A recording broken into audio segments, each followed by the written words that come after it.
Relawan dan warga yang dipanggil sebagai bagian dari mobilisasi parsial melanjutkan pelatihan mereka di pusat-pusat pembentukan dan koordinasi unit-unit di Siberia. Kementerian Pertahanan Rusia merilis rekaman proses latihan para warga, mulai dari menembak rudal hingga menggunakan senjata laras panjang. Rekamannya diunggah di Telegram resmi Kemhan Rusia pada Minggu 9 Oktober 2022. Dalam keterangan unggahan disebutkan kelas praktis diadakan di semua disiplin pelatihan tempur.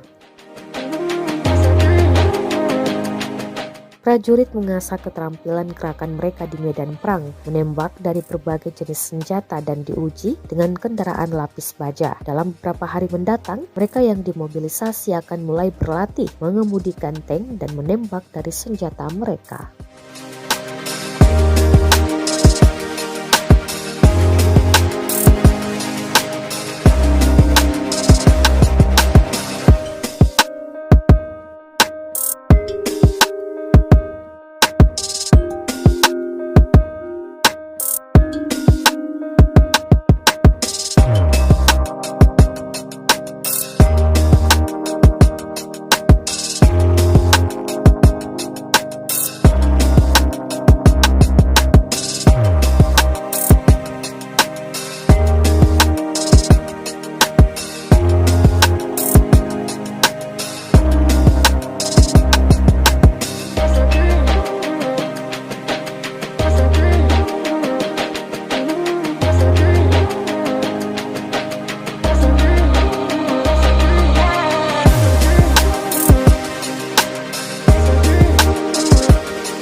Terima kasih sudah nonton.